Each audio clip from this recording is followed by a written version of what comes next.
છેલ્લા ઘણા સમયથી ચાલી રહેલા ખેડૂતો અને વીજ કંપનીઓના જે ઘર્ષણ છે, જે વિવાદ છે, તેને હવે એક નવો જ રૂપ લઈ લીધું છે। આપણે સૌએ જોયું કે જે જેતપરમાં ઘટના બની, કોંઢમાં ઘટના બની કે જ્યાં આગળ ખેડૂતો દ્વારા તેમના જે ખેતરોમાં ઉભેલા વીજપોલ હતા તેને તોડી પાડવામાં આવ્યા। ત્યારબાદ જે અધિકારીઓ ત્યાં આગળ આવે છે તેમનો વિરોધ ખેડૂતો દ્વારા કરવામાં આવી રહ્યો છે। ખેડૂતો પોતાનું યોગ્ય વળતર વીજ કંપનીઓ પાસેથી માંગી રહ્યા છે, સરકાર પાસેથી માંગી રહ્યા છે। તેને લઈને અમદાવાદથી એક રેલીનું આયોજન પણ કરવામાં આવ્યું, જેમાં ઘણા બધા વિવાદો પણ સર્જાય, આપણે સૌએ જોયું। અને ત્યારબાદ અત્યારે જેતપરમાં ખેડૂતો ઉપવાસ પર પણ બેઠા છે, ધરણા કરી રહ્યા છે।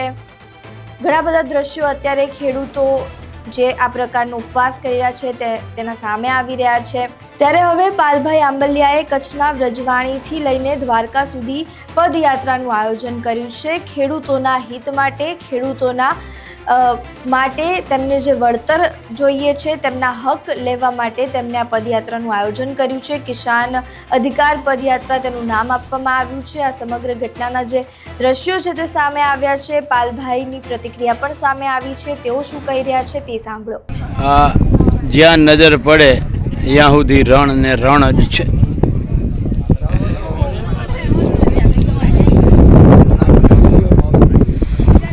આજે રણમાં ભોજન કર્યું। પદયાત્રા વ્રજવાણીથી ગેડી ગામ જે જાય ને એ ગામ જતા વચ્ચે રસ્તામાં લગભગ 14 કિલોમીટરનું રણ આવે છે। અને અત્યારે રણમાં જવું લડવૈયા જયેશભાઈ, લાલજીભાઈ દેસાઈ, જયેશભાઈ પટેલ રણમાં ઉતાર્યો જયેશભાઈ પટેલ રણમાં હુતા છે।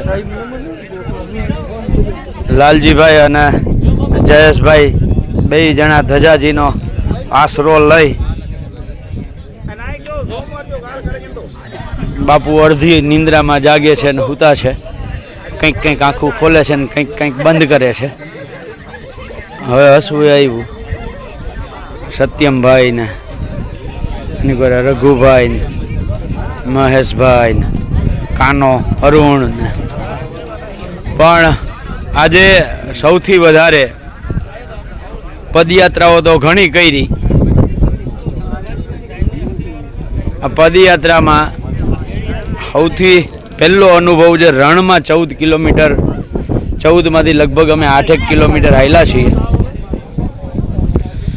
આ 8 કિલોમીટર રણમાં હાલ્યા, એક બાજુ ધૂળ ઉડે, બીજી બાજુ 40-42 ડિગ્રી તાપમાન, અને એની વચ્ચે દ્વારકાધીશની ધજા માથે લઈ અને બેનો રમતા રમતા બધા જ હર્ષોલ્લાસ સાથે આમ આનંદ સાથે 8 કિલોમીટરની અત્યારે પદયાત્રા અમે પૂરી કરી છે।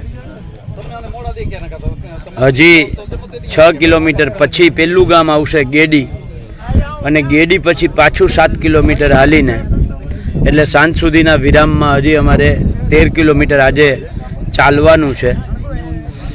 મિત્રો, આ લડાઈ એવા લોકો સુધી પહોંચે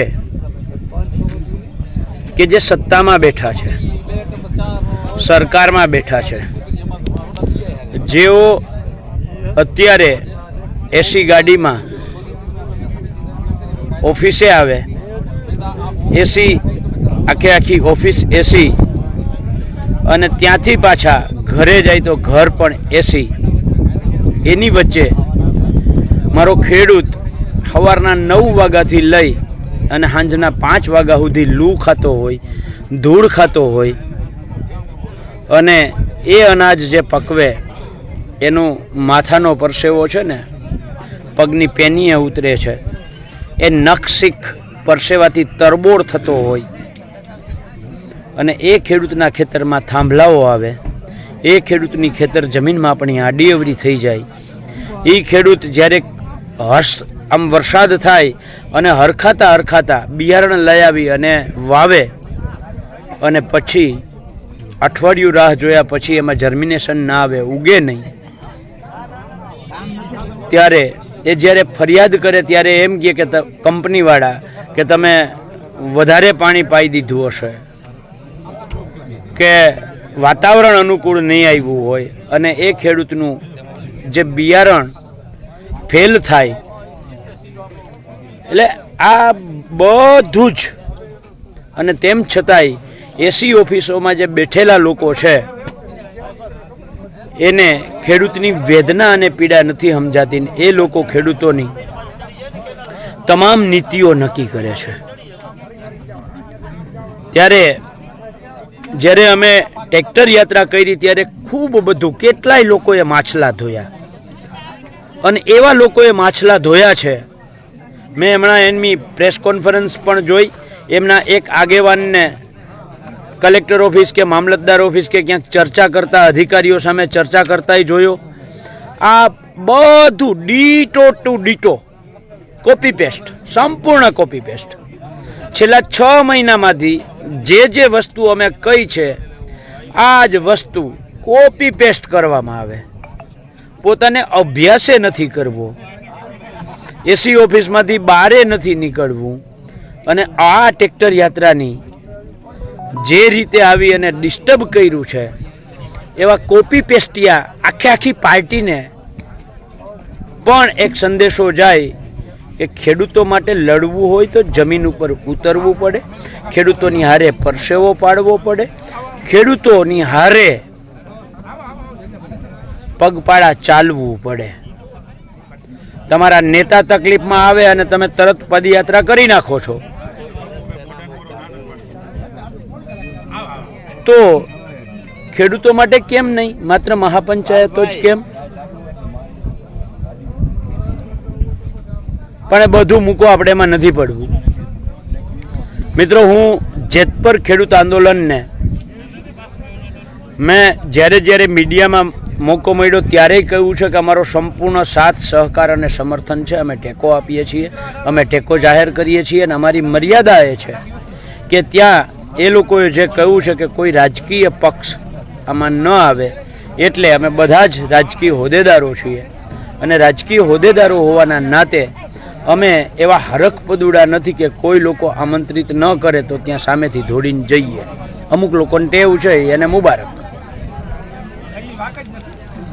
પણ એ જેતપુર આંદોલન જે છે, હું એવું માનું છું કે આપણે આને એવું એ કહી શકીએ કે 2 મોરચે આંદોલન ચાલે છે. એક જેતપુરમાં અનશન ઉપવાસ આંદોલન ચાલે છે અને બીજું આજથી વ્રજવાણીથી સતી માતાના આશીર્વાદ લઈ અને દ્વારકાધીશ સુધીની પદયાત્રા.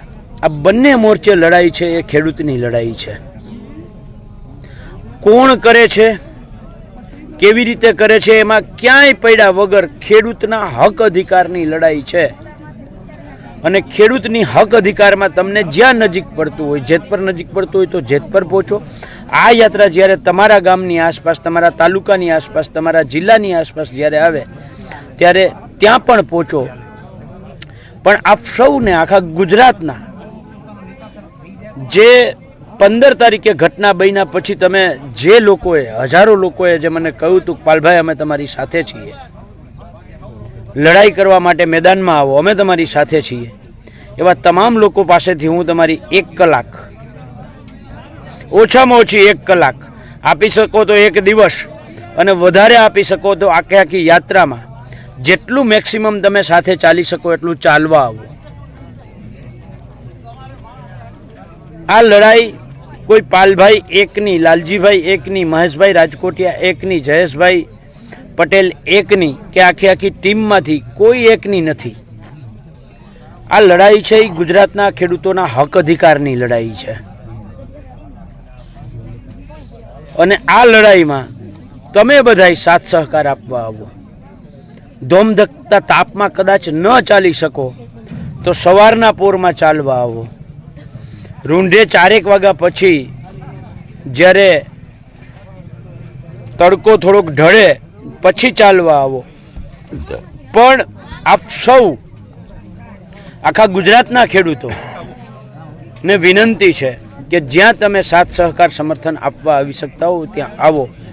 હારે હારે કચ્છ જિલ્લો આજે ચાલુ કર્યું છે 4 દિવસ સુધી, 29 તારીખના બપોર સુધી અમે કચ્છમાં છીએ. તો કચ્છના ખેડૂતો વીજ લાઈનોના પ્રશ્નોને લઈ અને તમે યાદ રાખજો, આજે તમારા ખેતરમાં નહીં આવતા હોય તો આવતીકાલે થાંભલો આવશે આવશે અને આવશે, એમાં કોઈ શંકા નથી. આજે તમે ભોગ નહીં બનો તો આવતીકાલે ભોગ બનશો. આજે આખું ગુજરાત ભેગું થઈને અવાજ ઉઠાવે છે તમારા માટે, તમારા હક અધિકાર માટે. ત્યારે આપ સૌ કચ્છના ખેડૂતોએ આમાં ક્યાંક ને ક્યાંક જોડાવવું જોઈએ, સાથ સહકાર આપવા આવવું જોઈએ. હારે હારે મોરબી હોય, વાવ થરાદ હોય, બનાસકાંઠા હોય, પાટણ હોય, સુરેન્દ્રનગર હોય, જામનગર કે દ્વારકા, જે સૌથી વધારે ઇફેક્ટેડ જિલ્લાઓ છે, એ જિલ્લાના ખેડૂતોને પણ વિનંતી કરું છું. દીપકભાઈ આહિર ભાઈ, ખૂબ ખૂબ આભાર જન્મદિવસની શુભકામનાઓ માટે. તમે જ્યાં પણ હોવ ત્યાંથી 1 કલાક માટે આ યાત્રામાં જોડાવ, 1 દિવસ માટે જોડાવ અને આપણે સૌ સાથે મળી અને આ સરકારને એક મેસેજ આપીએ કે અમે ખેડૂતો છીએ, અમે ધોમધડકા તાપમાં ચાલી શકીએ છીએ. અમે ખેડૂતો છીએ, અમે ધોમધકતા તાપમાં ટ્રેક્ટરે હકાવી શકીએ છીએ. અને અમે ખેડૂતો છીએ, અમને વાવતાય આવડે છે અને અમને વાઢતા પણ આવડે છે. એટલે સરકારની વાવણી અમે કરેલી છે. અમારી વાવણીના કારણે જ સરકાર વટવૃક્ષ અત્યારે થઈ છે. પણ એને દાંતેડું લઈ અને વાઢી નાખતા પણ વાર નહીં લાગે. જો સંદેશો દેવો હોય સરકારને અને આપણા હક અધિકાર માટેની લડાઈમાં સરકાર પાસેથી જો આ પોલિસી કરાવવી હોય આખા ગુજરાતના ખેડૂતો માટે વીજ લાઈનોના મુદ્દે, તો આખા ગુજરાતના ખેડૂતોએ આમાં ક્યાંક ને ક્યાંક જોડાવવું જોઈએ. અને હું બંને જગ્યાએ જોડાવાનું કહું છું. તમે જેત પર જોડાતા હો તો પણ આવકાર્ય છે. એ લડાઈની પદ્ધતિ અલગ છે. એક જગ્યાએ અનશન છે, બીજી જગ્યાએ પદયાત્રા છે, પણ બંને લડાઈનો ઉદ્દેશ છે એ એક છે કે વીજ લાઈનોના મુદ્દે રાજ્ય સરકાર તાત્કાલિક પોલિસી બનાવે. એટલે આપ સૌને વિનંતી છે. હજી હું ફરીથી તમને બતાવું, જે લોકો પાછળથી જોડાયા છે, આ આખા રણ વિસ્તારમાં અમે અત્યારે છીએ. આમ તમને જ્યાં નજર પડે, જો આ તમને આ પાણી દેખાય ને, આ પાણી નથી, આ પાણી નથી, આ ઝાંઝવાના જળ છે, આ મૃગજળ છે, બરાબર. જ્યાં તમને નજર પડે ત્યાં સુધી રણ જ રણ છે. અને આ રણની વચ્ચેથી અત્યારે પસારો થઈ રહ્યા છે આ માતાજીઓ, આ માવડીઓ, આ દીકરીઓ. પણ આ ટ્રેક્ટર યાત્રામાં બહુ બધી વધારે બહેનો હતી. અત્યારે પાછું એમને માલ ઢોરનું કરવાનું હોય એટલે ગયા છે. પાછું 3:30 હાલતા થઈશું ત્યારે આવી જશે. અને લાલજીભાઈ ને જયેશભાઈ આરામથી થાક કાઢે છે. એટલે સૌ મિત્રોને વધારે વાત ન કરતા તમે જ્યાં જોડાઈ શકો ત્યાં યાત્રામાં જોડાવ એવું આપ સૌને વિનંતી છે, આહવાન છે, હાકલ છે અને આમંત્રણ છે. જય જવાન, જય કિસાન, જય જગત. પાલભાઈ આંબલિયાએ શું કહ્યું તે તમે સાંભળ્યું. ત્યારે હવે આ ખેડૂતોની જે અધિકાર યાત્રા છે તે ક્યાં સુધી પહોંચે છે, ખેડૂતોને ક્યારે પોતાનો હક મળે છે, સરકાર અને જે વીજ કંપનીઓ છે એ જે આ ખેડૂતો છે તેમને ક્યારે પૂરેપૂરું વળતર આપે છે તે હવે જોવું રહ્યું. પરંતુ તમારું આ સમગ્ર મામલે શું માનવું છે, તમારા મંતવ્યો અમને કમેન્ટ બોક્સમાં જરૂરથી જણાવજો. વિડીયો પસંદ આવ્યો હોય તો લાઈક, શેર, કમેન્ટ કરો અને અમારી ચેનલને સબસ્ક્રાઈબ કરવાનું ભૂલતા નહીં. નમસ્કાર.